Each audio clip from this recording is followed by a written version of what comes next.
Catégorie à présent du livre adapté. Je voulais vous raconter une petite histoire sur le livre adapté. À la radio, on a eu un stagiaire qui était diplômé d'histoire et qui a fait je l'ai noté parce que je ne m'en serais pas souvenu sinon, si je retrouve ma page. Il a fait un travail sur Louis XI et il a fait un travail sur Seigneurie par escripe, le roi et les villes. Ne m'en demandez pas plus, je sais qu'il y a des férus d'histoire dans la salle. Je ne voudrais pas dire d'erreur. Et il a travaillé à partir des écrits de Louis XI. Et alors je me suis dit, mais comment est-ce qu'une personne aveugle peut lire les manuscrits de Louis XI ? Eh bien ici, à la Bibliothèque nationale, on trouve des textes adaptés pour les personnes aveugles, y compris des manuscrits de Louis XI. Alors je me suis dit, cette bibliothèque et ce prix, au moins cette utilité-là, c'est de faire avancer les choses en matière d'accessibilité. Et ceux qui disent aujourd'hui que c'est compliqué de rendre adapter les livres, je leur dis, on peut même adapter Louis XI, donc on doit bien pouvoir réussir à trouver des adaptations pour tout ce qui paraît aujourd'hui, quelle que soit la forme de la publication. Si on y arrive avec Louis XI, on doit bien y arriver. 4 livres, toujours 5 dans cette catégorie, des livres adaptés. Skita, les mémoires d'un vieux singe, Alain Burban et Pascal Martin. C'est publié aux ateliers Art-Terre. Les aventures de Manon et Lucas, vol de bonbons à la colonie. Emmanuel Cole, c'est publié par l'association Faléac. Arbre en vue de Florence Gonsalves, c'est publié par Florence Gonsalves. Le mariage Atiek, Armel et Peppo Odigan, c'est publié chez Ouidir Éditions. Petit duvet de Sandrine Marie-Simon, c'est publié chez Mes mains en or, beau nom des maisons d'édition. Et pour remettre ce prix, Anne Voileau et Georges Grard, membres du jury, si vous voulez bien nous rejoindre et venir ouvrir cette enveloppe pour le livre adapté.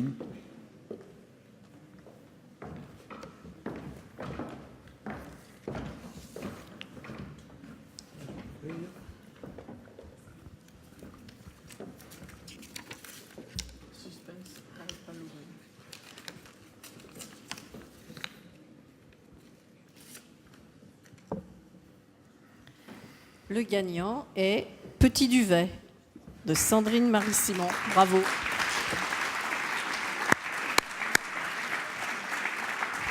Petit duvet. Sandrine Marie-Simon, vous êtes là. C'est l'histoire d'un petit poussin qui sort de son œuf. Il appelle sa maman, pas de réponse. Il essaye de partir la chercher, mais ses yeux ne voient qu'à moitié. Le livre a été conçu par l'association Mes mains en or. Une histoire très simple qui permet à un public très jeune de découvrir les animaux de la ferme en les touchant.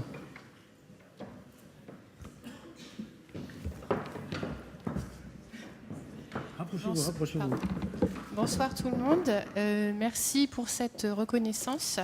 Donc, je suis Sandrine Marie-Simon et j'ai écrit cette histoire, mais je voudrais vous dire avant tout que sans Caroline, qui vous dira 2 mots, et surtout sans toute son équipe de bénévoles, ce livre n'aurait jamais existé.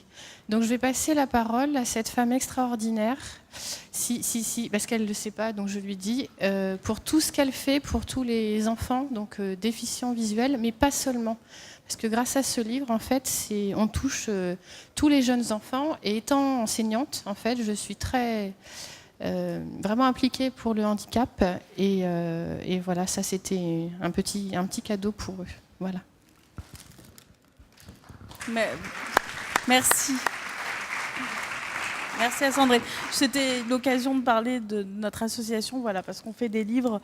C'est avant tout un travail d'équipe. Sans effectivement notre équipe de bénévoles et tous ceux qui nous aident à fabriquer ces livres, parce que ces livres sont fabriqués artisanalement, ils sont en braille, en gros caractères et les illustrations sont tactiles. Donc c'est un tout, c'est une histoire, mais c'est aussi les adaptations pour les enfants déficients visuels. C'est un projet que j'ai créé maintenant il y a 4 ans quand ma petite fille a perdu la vue. Et aujourd'hui, Mes mains en or, c'est une maison d'édition associative qui crée, fabrique et diffuse des livres pour les enfants déficients visuels sur toute la France. Donc voilà, et merci à Sandrine parce que sans les auteurs, on n'aurait pas de livres. Donc c'est vraiment un travail d'équipe. Voilà, et merci au prix Andy Livre.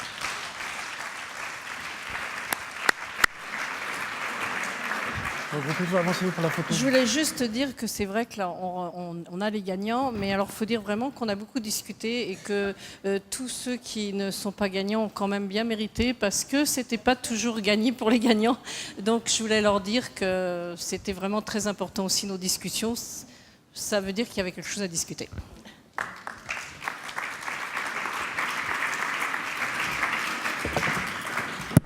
Merci.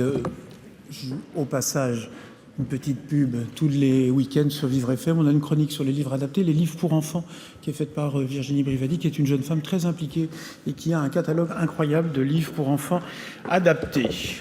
Voilà.